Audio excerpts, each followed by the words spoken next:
Okay, so in this case I'll just run through one of my beds. As you can see, I use a timber. It's 4x1 lightweight timber.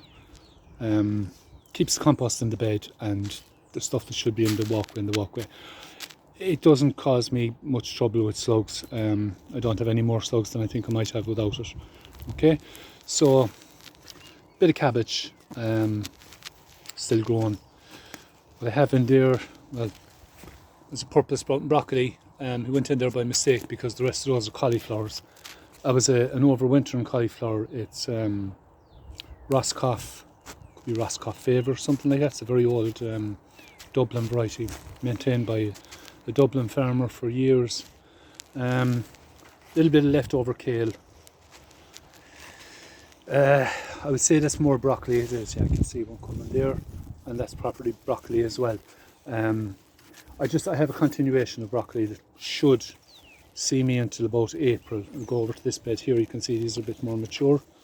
That's the lovely winter sprouting broccoli. I actually picked and had some of that for dinner last night. So I've 3 different batches sown in succession, and hopefully I'll have enough broccoli till April. So what I wanted really to show down here was, if you can see how I plant things. Now I do have 3 rows of cauliflower. That's because it's a overwintered cauliflower, and they'll be ready for harvest maybe late March into April. But generally, okay, so I'm missing a kale there. I would normally have 3 kale. The way I plant things, I'm not sure what it's called, but 3, 4, 3, 4, 3, 4. So in this case I would have had 3 kale. That's a Russian kale. 4 broccoli.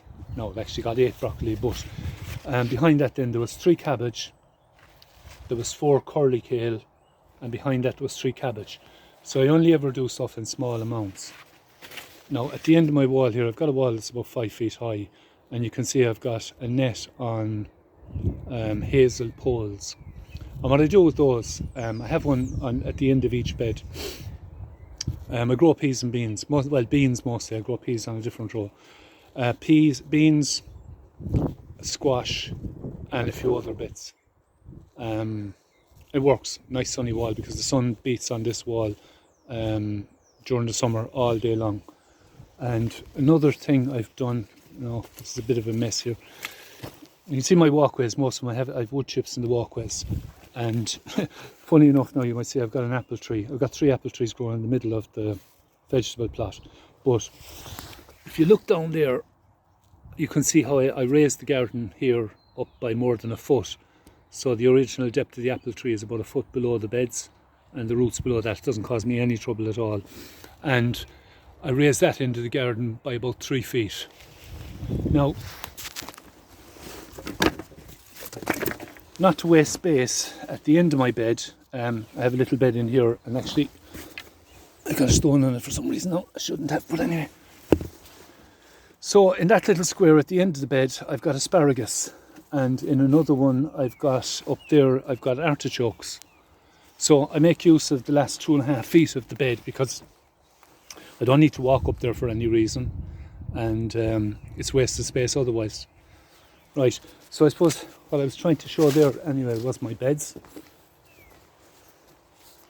which are all, back to this one now. So you can see the beds are 5 foot wide, the walkways are about 15 inches, and I might explain later on why the beds are 5 feet, because there was a good reason for it.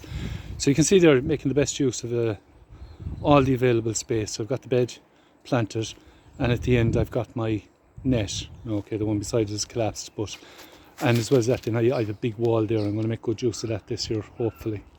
Put up about a net about 8 foot high and grow beans on it. Okay, so there's the bed layout.